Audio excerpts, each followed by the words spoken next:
வணக்கம் நண்பர்களே. நம்ம தினமும் பார்க்கும் ஒரு சாதாரண பழம்தான் பப்பாளி. ஆனா இந்த பழத்துல இருக்கக்கூடிய சத்துக்கள் மற்றும் மருத்துவ குணங்களை பற்றி பலருக்கும் தெரியாது. பப்பாளி சாப்பிட்டால் உடல் சூடாகிவிடும். கர்ப்பிணி பெண்கள் பப்பாளி சாப்பிடக்கூடாது.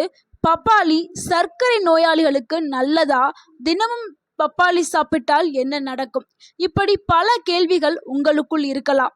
இந்த வீடியோவில் பப்பாளி பழத்தின் நன்மைகள், யாரெல்லாம் சாப்பிட வேண்டும், யாரெல்லாம் சாப்பிடக்கூடாது, அதிகமாக சாப்பிட்டால் ஏற்படக்கூடிய பக்க விளைவுகள் என்ன என்பதை முழுமையாக நம்ம பார்க்க போகிறோம்.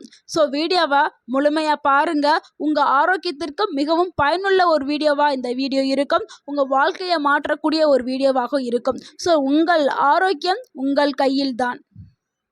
பப்பாளிங்கிறது வெப்பமண்டல நாடுகளில் அதிகமாக விளையும் ஒரு சத்தான பழமாகும்.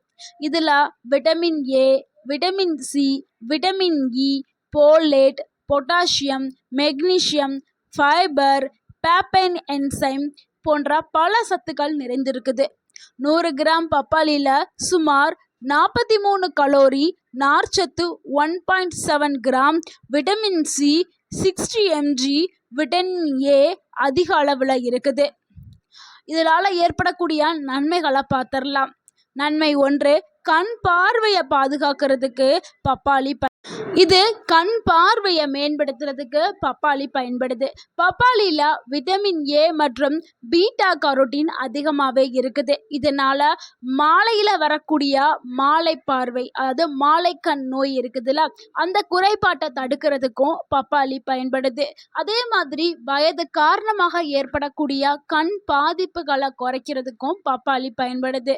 குறிப்பாக 50 வயதிற்கு மேல் உள்ளவர்களுக்கு வாரத்தில் 3-4 முறை பப்பாளி சாப்பிடுவது ரொம்பவே அவங்களுக்கு நல்லது. இரண்டாவது நன்மை, நோய் எதிர்ப்பு சக்தியை அதிகரிக்கிறதுக்கு பப்பாளி பயன்படுது. பப்பாளியில் விட்டமின் சி மிகவும் அதிகம். 1 கப் பப்பாளி சாப்பிட்டாலே ஒரு நாளைக்கு தேவையான விட்டமின் சி நம்மளுக்கு கிடைத்துவிடும். இதனால் சளி, இருமல், வைரஸ் தொற்று போன்றவற்றில் இருந்து உடலை பாதுகாக்கிறதுக்கு பப்பாளி பயன்படுது. வெளியிலிருந்து வரக்கூடிய பாக்டீரியா, வைரஸ் போன்ற தொற்றுகளை எதிர்த்து போராடும் தன்மை நம்ம உடலுக்கு கிடைச்சிடும். ஸோ நம்மளுடைய உடல் ரொம்பவே நோய் எதிர்ப்பு சக்தி வலுவாக்கப்படும். இதனால் ஈஸியாக நம்மளுக்கு எந்த ஒரு தொற்றும் நம்மளை அட்டாக் பண்ண முடியாது. அடுத்து 3வது நன்மை, செரிமானத்தை அற்புதமாக மேன்மைப்படுத்துறதுக்கு பப்பாளி பழம் பயன்படுது. பப்பாளியில் இருக்கக்கூடிய பேப்பைன் என்னும் என்சைம் உணவை விரைவாகவே ஜீரணிக்கிறதுக்கு உதவுது. இதனால் அஜீரணம் குறையுது, வயிற்று உப்பசம் குறையும், மலச்சிக்கல் சரியாகும். உணவு சாப்பிட்ட பிறகு சிறிதளவு பப்பாளி சாப்பிடுவது நல்ல செரிமானத்தை கொடுக்கும். அடுத்து 4வது நன்மை, மலச்சிக்கலுக்கு ஒரு இயற்கை மருந்தா பப்பாளி இருக்குது. பப்பாளியில் அதிக அளவில் நார்ச்சத்து இருக்குது. இதனால் குடல் இயக்கம் சீராகும், மலம் மென்மையாக வெளியில் தள்ளப்படும், கழிவுகள் வெளியேற்றப்படும், குடலில் இருக்கக்கூடிய நச்சுக்கள் எல்லாமே வெளியேற்றப்படும். இதனால் மலச்சிக்கல் சரியாகும். ஸோ மலச்சிக்கலால் அவதிப்பட்டு இருக்கவங்களுக்கு காலை நேரத்தில் பப்பாளி சாப்பிட்டா அது சரியாயிரும். முக்கியமாக 60 வயதிற்கு மேல உள்ளவர்களுக்கு எதை சாப்பிட்டாலுமே செரிமானமாகாது, மலச்சிக்கல் பிரச்சனையாக இருக்கும். ஸோ அவர்கள் தொடர்ந்து பப்பாளி பழத்தை எடுக்கும் பொழுது மலச்சிக்கல் சரியாக்கப்படும். 5வது நன்மை, இதயத்தை ஆரோக்கியமாக பாதுகாக்கிறதுக்கு பப்பாளி பயன்படுது. பப்பாளி பழத்தில் பொட்டாசியம், ஃபைபர், ஆன்டி ஆக்சிடென்ட் இது அதிகமாகவே இருக்குது. இதனால் இரத்த அழுத்தத்தை கட்டுப்படுத்துறதுக்கும், கெட்ட கொழுப்பை குறைக்கிறதுக்கும், இதய நோய் வர்றதான அபாயத்தை குறைக்கிறதுக்கும் பப்பாளி பழம் பயன்படுது. அடுத்து 6வது நன்மை, சர்க்கரை நோயாளிகளுக்கு இது உதவும். பப்பாளி இனிப்பு சுவை கொண்டிருந்தாலும் லோ கிளைசிமிக் இண்டெக்ஸ் குறியீடு கொண்ட ஒரு உணவு. அதனால் அளவா சாப்பிட்டா இரத்த சர்க்கரை திடீரென உயராது. இது பசியை கட்டுப்படுத்தும், உடல் எடையை குறைக்கிறதுக்கு உதவும். ஆனால் அளவுக்கு மீறி சாப்பிடக்கூடாது. எந்த ஒரு உணவாக இருந்தாலும் அளவோடு எடுத்துக்கொண்டால்தான் அது மருந்தாக செயல்படும். அளவுக்கு மீறினால் அமிர்தமாக இருந்தாலும் அது நஞ்சாக்கப்படும். அடுத்து 7வது நன்மை, உடல் எடையை குறைக்கிறதுக்கு பப்பாளி பழம் உதவும்.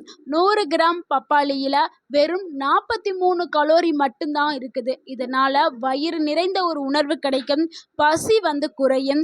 குறைந்த கலோரி கொண்ட ஒரு உணவு. இதனால உடல் எடை வேகமாகவே குறைக்கப்படும். ஸோ வெயிட் லாஸ் பண்ணணும், டயட்ல முயற்சி எடுத்திருக்கிறவங்க உங்களுடைய டயட்ல பப்பாளியை கண்டிப்பாக சேர்த்துக்கிறங்க. ஒன்று பப்பாளி பழமாக சாப்பிட்டாலும் சரி, பப்பாளி ஜூஸாக எடுத்துக்கிட்டாலும் சரி, உங்களுடைய உடல் எடையை வேகமாகவே குறைக்கிறதுக்கு இந்த ஒரு உணவு உதவும். அடுத்து 8வது நன்மை, சருமத்தை இளமையாக வச்சுக்கிறதுக்கு பப்பாளி உதவுது. இதில் விட்டமின் சி மற்றும் ஆன்டி ஆக்சிடென்ட் அதிகமாகவே இருப்பதன் காரணமாக முகங்களில் வரக்கூடிய முகச்சுருக்கங்களை குறைக்கிறதுக்கும் முகத்தை பிரகாசமாக ஜொலிக்க வைக்கிறதுக்கும் பயன்படுது. அதே மாதிரி கொலாஜன் உற்பத்தியை அதிகப்படுத்துறதுக்கு இது பயன்படுது. இதனால் பல அழகு சாதன பொருட்களில் பப்பாளி பழத்தை பயன்படுத்திட்டு வர்றாங்க. ஸோ எப்பொழுதுமே இளமையை மெயின்டைன் பண்ணுறதுக்கு எப்போதுமே ஒவ்வொரு நாளும் ஒரு பீஸ் பப்பாளி பழத்தை நீங்கள் சாப்பிட்டுட்டு வாங்க. அதே மாதிரி வயதானவர்கள் முதுமையை தாமதப்படுத்துறதுக்கு டெய்லியுமே நீங்கள் பப்பாளி பழத்தை எடுத்துகிட்டு வரலாம். ஸோ கொலாஜன் உற்பத்திங்கிறது ரொம்பவே முக்கியம். 30 வயதை கடந்துட்டாவே நம்ம உடலில் கொலாஜன் உற்பத்தி குறைய ஆரம்பிச்சிடும். ஸோ 30 வயதை கடந்த பெண்களாக இருந்தாலும் சரி, ஆண்களாக இருந்தாலும் சரி, உங்களுடைய இளமையை நீங்கள் தக்க வைக்கணும் அப்படின்னா பப்பாளி பழத்தை ரெகுலராக சாப்பிட்டுட்டே வரலாம்.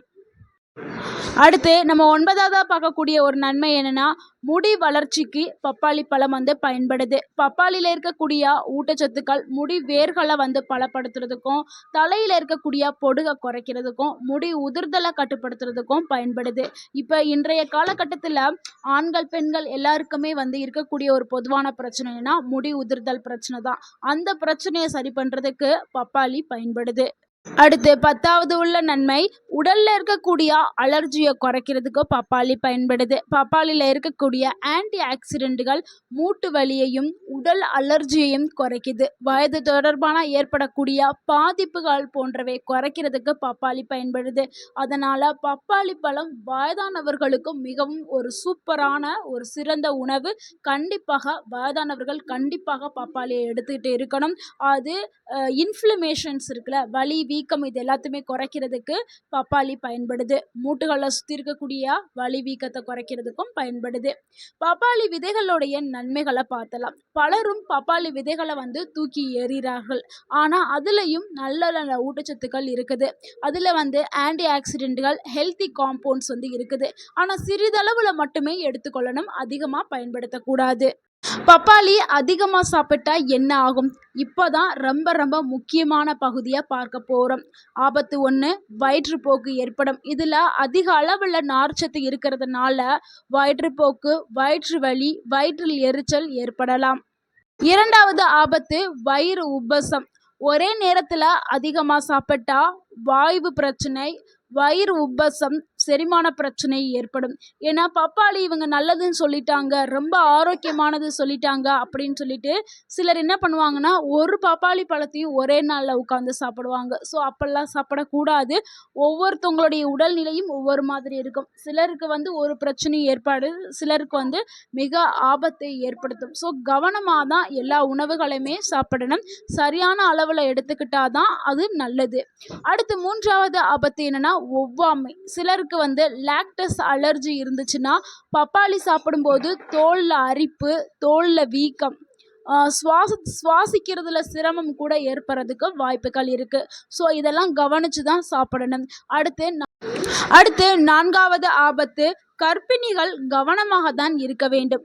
பழுத்த பப்பாளி பொதுவாக பாதுகாப்பானாக கருதப்படுது. ஆனால் இருந்தாலும் நீங்கள் தவிர்க்கிறது ரொம்பவே நல்லது. சில பழங்கள்லாம் பழுக்காம அரையா பழுத்து இருக்கும். அதில் லாக்டஸ் அதிகமாகவே இருக்கும். எனவே கர்ப்பிணிகள் தவிர்க்கிறது நல்லது. அப்படி நீங்கள் சாப்பிடணும்னா உங்களுடைய மருத்துவர்கிட்ட நீங்கள் ஆலோசனை பெற்றுட்டு சாப்பிட்றது ரொம்ப நல்லது. அடுத்து ஆபத்து 5, அதிக அளவில் இதில் விட்டமின் ஏ இருக்கிறதுனால நீங்கள் மிக அதிகமாக தினமும் சாப்பிடும்போது தோல் மஞ்சள் நிறமாக மாறலாம், கை கால் மஞ்சள் நிறமாக மாறுறதுக்கு வாய்ப்புகள் இருக்குது. யாரெல்லாம் பப்பாளி பழத்தை சாப்பிட வேண்டும்னா வயதானவர்கள், குழந்தைகள், மலச்சிக்கல் இருக்கிறவங்க, உடல் எடையை குறைக்க நினைப்பவர்கள், நோய் எதிர்ப்பு சக்தி குறைவாக இருப்பவர்கள், சரும ஆரோக்கியத்தை மேம்படுத்த விரும்புபவர்கள் பப்பாளியை சாப்பிடலாம். ஆனால் தினமும் சிறிதளவு மட்டும் சாப்பிட்றது தான் ரொம்பவே நல்லது. யாரெல்லாம் ரொம்ப கவனமாக இருக்கணும் எடுக்கும் பொழுது? லாக்டோஸ் அலர்ஜி இருக்கிறவங்க, அடிக்கடி வயிற்றுப்போக்கு போகிறவங்க, குறிப்பிட்ட மருந்து மாத்திரை எடுத்துக்கிறவங்க, இவங்கெல்லாம் கவனமாக தான் எடுக்கணும். ஸோ இவ்வளவு நன்மைகளையும் பக்க விளைவுகளையும் கொண்ட இந்த பப்பாளியை எப்படி சரியான முறையில் எடுக்கலாம் அப்படிங்கிறத பார்க்கலாம். முறை 1, காலை உணவுக்கு பிறகு நீங்கள் பப்பாளியை எடுத்துக்கலாம். அதாவது 1 கப் பப்பாளி மட்டும்தான் எடுத்துக்கிறணும். இது ஒரு முறை. அடுத்து 2வது முறை என்னன்னா, மாலை நேரத்தில் ஸ்நாக்ஸாக 1 கப்பு எடுத்துக்கிறலாம். 3வது முறை பப்பாளியை ஸ்மூத்தியாக செஞ்சு குடிக்கலாம். 4வது முறை பப்பாளியை சாலடாக எடுத்துக்கிறலாம். ஸோ தினமும் எவ்வளவு சாப்பிட்லாம்னா, பொதுவாக 100லிருந்து 200 கிராம் சாப்பிட்லாம். இல்லைன்னா 1 கப்பு மட்டும் போதும். அதிகமாக சாப்பிட வேண்டாம். பப்பாளிங்கிறது ஒரு அற்புதமான பழம். ஆனால் சரியான அளவில் எடுத்துக்கிறணும். நண்பர்களே, பப்பாளி பழம் ஆபத்து என்று சொன்னால் உண்மையிலே அது தவறான முறையில் எடுத்துக்கொண்டால் மட்டுமே அது ஆபத்து. சரியான அளவில் எடுத்துக்கொண்டால் அது ஒரு இயற்கையான மருந்தாக செயல்படும். இந்த தகவல் உங்களுக்கு பயனுள்ளதாக இருந்திருந்தா இந்த வீடியோக்கு ஒரு லைக் பண்ணுங்கள். இந்த வீடியோவை உங்களுடைய ஃப்ரெண்ட்ஸ் அண்ட் ஃபேமிலிக்கு ஷேர் பண்ணுங்கள். மறக்காமல் நம்ம சேனலை சப்ஸ்கிரைப் பண்ணுங்கள், சப்போர்ட் பண்ணுங்கள், கமெண்ட் பண்ணுங்கள்.